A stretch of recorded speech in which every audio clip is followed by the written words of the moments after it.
Сегодня делаем цепь под названием скрепка. Она также известна как парижская или кошачий глаз.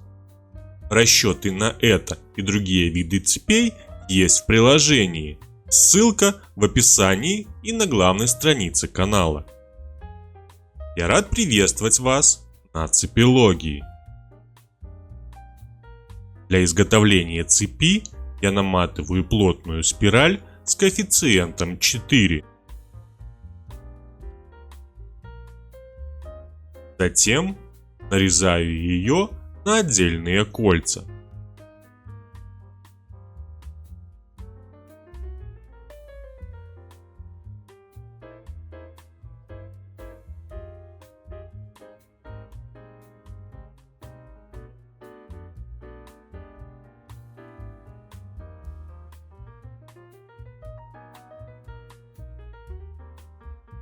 Кольца нанизываю на проволоку и подготавливаю к отжигу.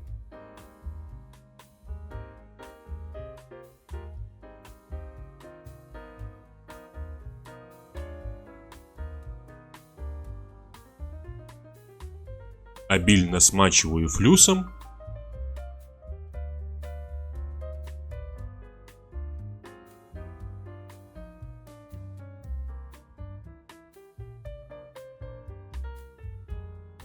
После того, как флюс кристаллизовался, нагреваю кольца до температуры отжига. Обычно такая температура характеризуется бледно-красным цветом. В этом случае материал становится податливым, потеряв все внутренние напряжения. После отжига снимаю флюс с колец, прокипятив их в водном растворе лимонной кислоты.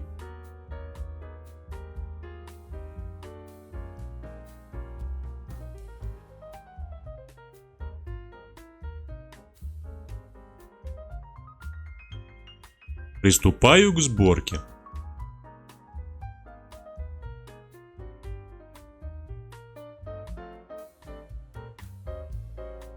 Набираю цепь из круглых колец длиной на 30% больше, чем нужно для готовой цепи.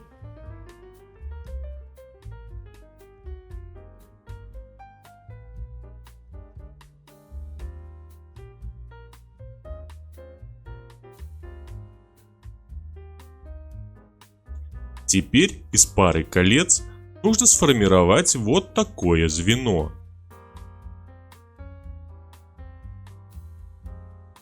Для этого фиксирую кольцо напротив пропила и сжимаю его так, чтобы фуги заняли свое положение друг над другом. При этом размер перекрытия составляет около 2,5 диаметра проволоки.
После того, как все полузвенья сформированы, собираю их попарно.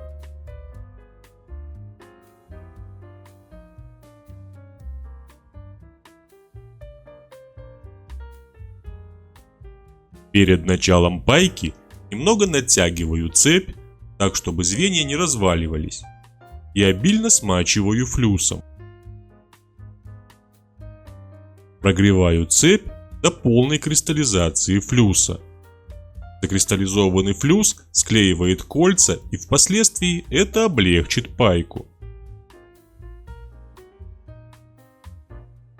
Звено паяется в 4 местах. Сначала пайка происходит с одной стороны цепи, а затем с другой.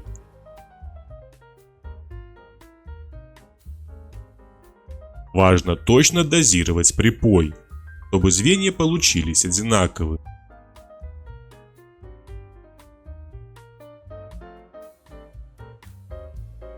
Паять растянутую цепь не стоит. Это приведет к тому, что звено будет испорчено.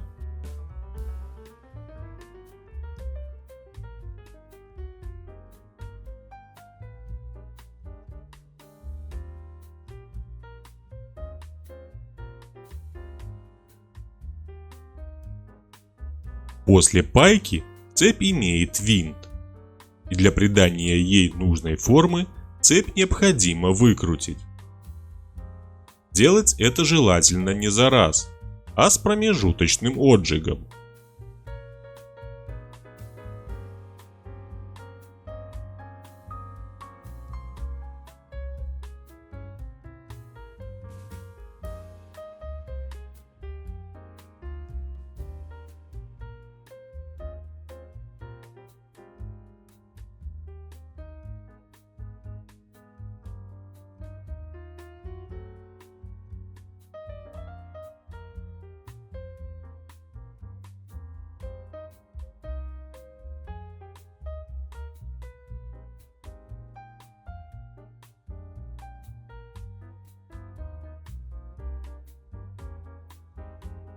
Цепь необходимо запилить.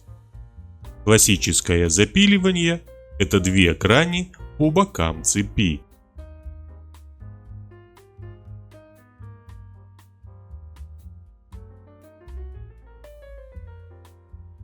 Во время припиливания следим за равномерностью открываемого рисунка.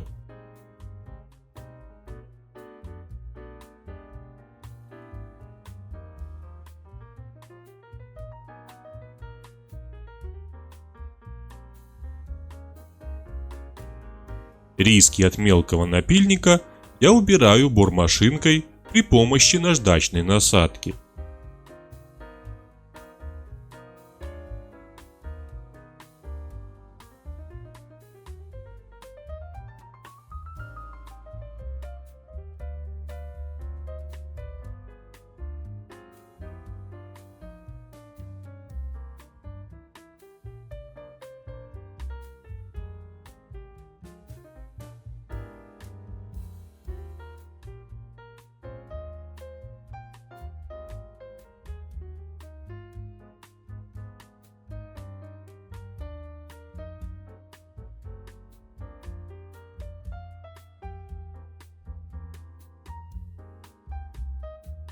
На этом на сегодня все. Благодарю за просмотр и до встречи на цепилогии.